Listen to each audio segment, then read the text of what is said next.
Hi everyone, welcome to Priya blog. তো আজ হলো বিয়ের তৃতীয় দিন, আর যেখানে বসে পড়েছি এখানে গিফটসগুলোকে সাজিয়ে নিয়ে। আর আজকে ইচ্ছে আছে সবাই মিলে বসে একসাথে গিফট আনবক্সিং করব। আর এই দেখুন বৌভাতে যে ফুলটা ইউজ করেছিলাম সে ফুলটা নিয়েও আমি বসে আছি। বেশ সুন্দর ছিল, কিন্তু সেভাবে মাথায় আর নিতে পারিনি। তো যাই হোক, চলুন একটার পর একটা গিফট আনবক্সিং করি তাহলে। আর এদিকে আমি প্যাকেট ধরে বসে পড়েছি, আর সাইডে বসে আছে ও, যেখানে কিনা ভিডিওটা ধরে দিচ্ছে আর সব কিছু লিখছে আর কি, কে কোনটা দিয়েছে না দিয়েছে। তো এক এক করে খোলা যাক কি আছে।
কি নাম ছিল? কিছু নাম নেই। নাম না কফি। কোনো নাম নেই। আচ্ছা, কাপড় যারা দিচ্ছে তারা ব্ল্যাঙ্কে দিচ্ছে নাকি? লাল করে সেট দিয়েছে, এটাকে যেই দিয়ে লাল করে। আর এই দেখতে পাচ্ছেন আমাদের প্রিয়াঙ্কা মাহাতো, মিসেস প্রিয়াঙ্কা মাহাতো নিজের শ্বশুর বাড়িতে এসে আনবক্সিং করছেন রিসেপশনে।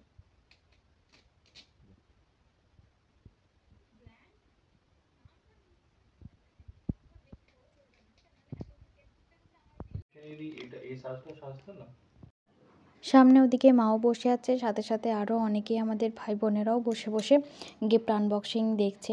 আসলে ওরা অন্য রুমে ছিল, কিন্তু বাড়ির সব মেম্বার ছাড়া কি করে আর গিফট আনবক্সিং করি বলুন তো। তো দেখতে দেখতে দেখলাম একটা বেশ সুন্দর সোয়েটার পেয়েছি, আর এদিকে সমস্ত কিছু দেখাশোনা করার পরে চলে এলাম এখানে রান্না বান্না করতে। তো আজকে আমার ইচ্ছে হলো আমি চিকেন রান্না করব। তো আপনারা সকলেই হয়তো জানেনই, আমার যারা রেগুলার ব্লগ দেখেন, যে আমি চিকেনটা বেশ সুন্দর রান্না করতে পছন্দ করি। তো সেই জন্যই আজকে শ্বশুরবাড়িতে আমি চিকেন রান্না করে খাওয়াবো সবাইকে। তো একটু নার্ভাসনেস, একটু ভয়, সব কিছুই আর কি কাজ করছিল, কেমন হবে না হবে। তো চলুন দেখতে থাকুন কিভাবে কি রান্না করি। হয়তো পুরো ভিডিওটা আমি দিতে পারবো না, কারণ সেভাবে ধরার মতো পজিশন পাচ্ছিলাম না। তো যাই হোক, আগে রান্না বান্না সেরে নিই, তারপরেই আপনাদের সাথে কথা বলছি।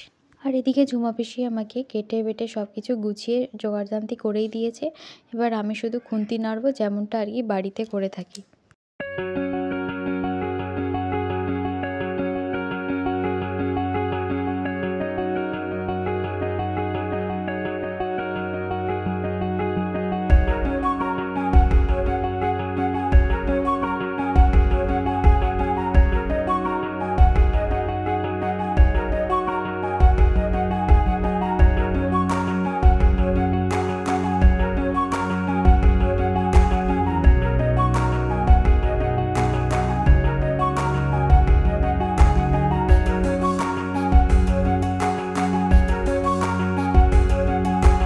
তো এদিকে আমার রান্নাবান্না কমপ্লিট হয়ে গেছে আর স্নান করে চলে এসেছি এখানে খাবার টেবিলে। আর হয়েছে ডাল আর চিকেন কষা।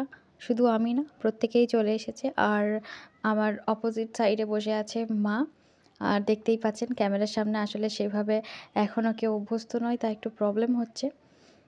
চলুন তাহলে ঝটপট করে খাওয়া যাক। আর এই দেখুন সন্ধ্যাবেলা সোয়েটার টুপি পরে বসে আছে একটা ভদ্রলোক, যার সাথে এখন আড্ডা হবে বেশ কিছুক্ষণ। আর ওইদিকে মাও চলে এসেছে পাশে। তো যাই হোক, ভিডিওটি যদি ভালো লেগে থাকে একটা লাইক করে দেবেন। আর যারা আমার চ্যানেলে নতুন আছেন তারা চ্যানেলটিকে সাবস্ক্রাইব করে দেবেন। সকলেই ভালো থাকবেন। আর এরকম নিত্য নতুন ভিডিও পেতে চাইলে আমাকে কমেন্টে জানাবেন। আজকের মতো এখানেই তাহলে টাটা।